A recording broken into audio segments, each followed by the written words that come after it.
Hi friends, welcome to sweet cherry videos. ఎలా ఉన్నారు? బాగున్నారా? ఈరోజు వీడియోలో చింతకాయ పచ్చడి టేస్టీగా ఏ విధంగా చేసుకోవాలో నేను మీతో షేర్ చేసుకుంటానండి. దానికోసం కడాయిలో 2 టేబుల్ స్పూన్స్ ఆయిల్ వేసి పచ్చిమిర్చి, జీలకర్ర, వెల్లుల్లి రెబ్బలు యాడ్ చేసుకొని లైట్గా ఫ్రై చేసుకోవాలి. అవి కొంచెం లైట్గా మగ్గాక ఆయిల్లో ఇక్కడ నేను చూపించిన విధంగా పండు టమాటో ఒక 4-5 తీసుకొని అవి కూడా ఆయిల్లో బాగా మగ్గించేసుకోవాలి.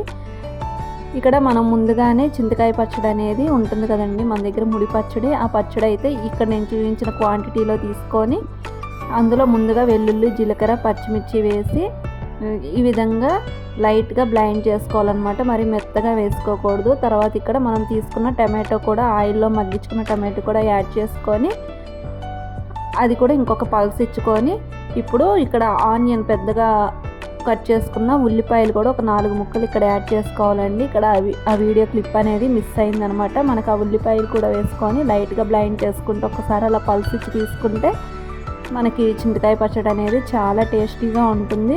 తినేటప్పుడు మధ్యలో పంటికి ఉల్లిపాయ తగులుతూ చాలా టేస్టీగా ఉంటుందన్నమాట.